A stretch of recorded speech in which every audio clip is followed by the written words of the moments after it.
Hey fans, it's Amy Nakos. Thank you for joining me on my YouTube channel and my website for this presentation, which is called Summit County Cost of Ownership Analysis. So what we're going to be talking about today is what does it really cost to own a condo in Summit County?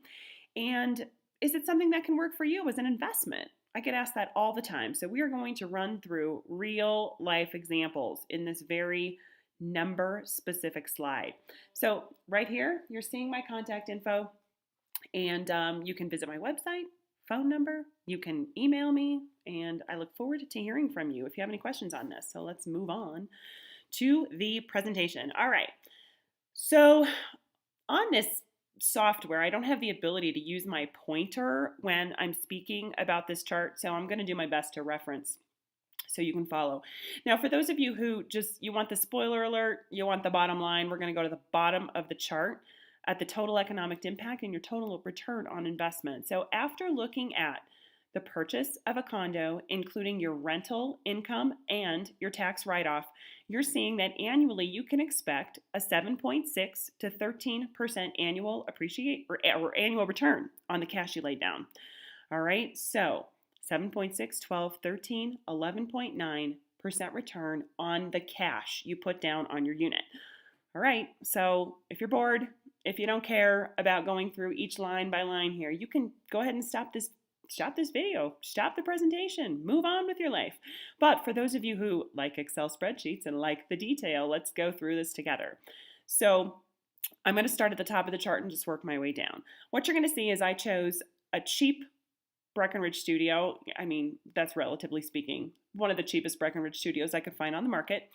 Cheapest Keystone, 1 bedroom, 1 bath, a nice Breckenridge 2 bedroom, 2 bath, and a nice Keystone 4 bedroom, 4 bath. You can see that the nice Keystone 4 bed, 4 bath is even cheaper than the nice Breckenridge 2 bedroom, 2 bath. So you can see how pricing differs a little bit in our market. Cheapest Breckenridge studio, we're at an in-town walk to the gondola, 435 square feet. The cheapest Keystone 1 bedroom, 1 bath at 565 square feet. That's in the village, so that's a walk to the slopes in River Run. The nicest Breckenridge 2 bedroom, 2 bath and just over 1,000 square feet. This is a Blue Sky unit, a relatively new development next to the Snowflake Lift. And then we've got Keystone Arapahoe Lodge, 4 bedroom, 4 bath, 2,100 square feet penthouse, which is in River Run also and close to the gondola. All right, let's go through these specific examples. I pulled the first three, cheap Breckenridge, cheap Keystone, nice Breckenridge from the MLS. Those are actual list price numbers. They're currently on the market, and it is November 2016. And what I want you to know about that is these examples will hold up.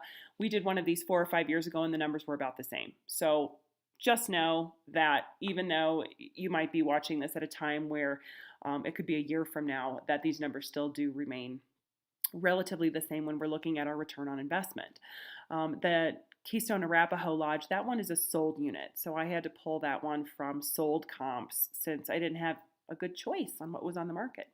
We're assuming that you're putting 25% of the purchase price down. So if you look across the down payment amount, you're going to see it's anywhere from $71,000 to $234,000. So that's your cash out of pocket.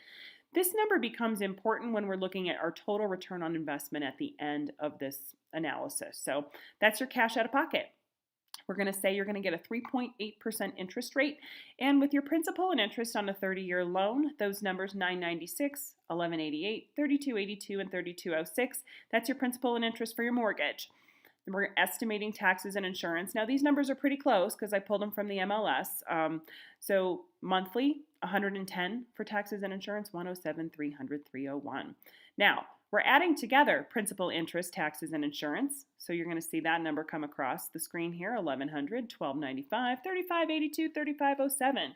So that's before HOA fees. Now we're going to add in the HOA fees, and people just dread the HOA fees with resort condos, but they are a necessary evil. You must take care of the building and the amenities. So here's your HOA fees for the cheapest Breckenridge studio, $489,000 or $489. Ooh, $489,000, that'd be bad.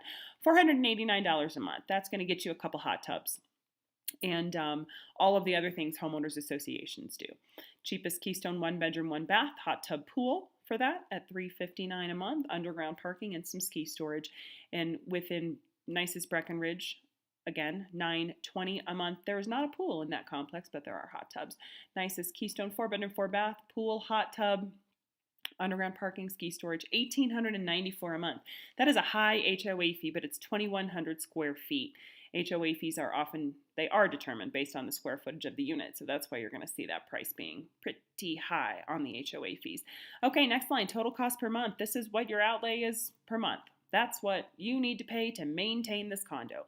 We're going to annualize that, and you're going to see those numbers annually. $19,000 for the first two and change. $54,000 for the nicest Breckenridge, $64,000 for the nicest Keystone. Interestingly, the Breckenridge one cost you more than the Keystone one, but your HOA fees in the Keystone unit are double. All right, now we're making some assumptions here on the interest that you're paying versus the mortgage that's paid off. And we're doing that so we can understand what your tax write-off is for the mortgage deduction. So those are some assumptions in there, but next, we're going to talk about rental income, okay, net rental after management fees. This line here are actual numbers that I pulled from the MLS. So this is the amount that goes into your pocket. It is not your gross rental income. You will hear property managers and you will see in MLS different gross rental numbers, and those are great, but that is before management fees are taken out. So what the owner netted for the cheapest Breckenridge studio at 435 square feet, they netted $8,686, and that was probably from last year's rental numbers is probably where I pulled that. Keystone, we're getting about $12,000 for net rental for that 1-bedroom, 1-bath. The Breckenridge unit, $35,000 net, and nicest Keystone, $40,000 net. What we're doing right now is we're saying, okay, if that's our net rental income, how much is it costing us annually to support this condo? So how do we get that number? Well, let's look at the cheapest Breckenridge studio, and we'll see that we know our total cost per year is $19,140. We're getting $86.86 income from rental. So we need $10,454 to support that unit annually. So look across, you'll see the other units. We broke that down into day too, how much it costs per day. So if you're going day by day, you can say, oh, $28, that's another $28, another $28. Okay, we are making the assumption for the average net rental per day at $87. And the reason we did that is we said, let's just assume that you are getting 100 paid rental days. And at $8,686, it's about $87 a night. We're going to give you 20 nights to use that.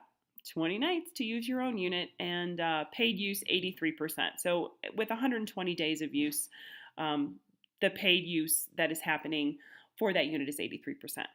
All right, we're going to get to the tax write-off portion now. We're going to assume that you are in a 35% marginal tax rate, and your tax write-off for the interest of from your mortgage is as follows across that line: $4,466, $4,457, $12,077, $15,308. All right. Next, we're saying, okay, we're going to look at this investment from your exit strategy, because what we know right now is it's not cash flowing, right? If you're looking for cash flow on an annualized basis, you're not getting it. You're paying $28 a day or $52 a day. So we're saying, let's see what happens when we sell the unit. We're estimating a 4% average annual appreciation, which is very low. It's a very, very low. We're seeing almost 7% annual appreciation over the last 30 years. So we're just going to say 4 to be conservative on this estimate. And annual appreciation on the purchase price of $285 for the first unit is $11,400. When you look at the purchase price of the nicest Breckenridge 2-bedroom, 2-bath at $939,000, if you're getting 4% annual appreciation a year, $37,560 appreciation per year.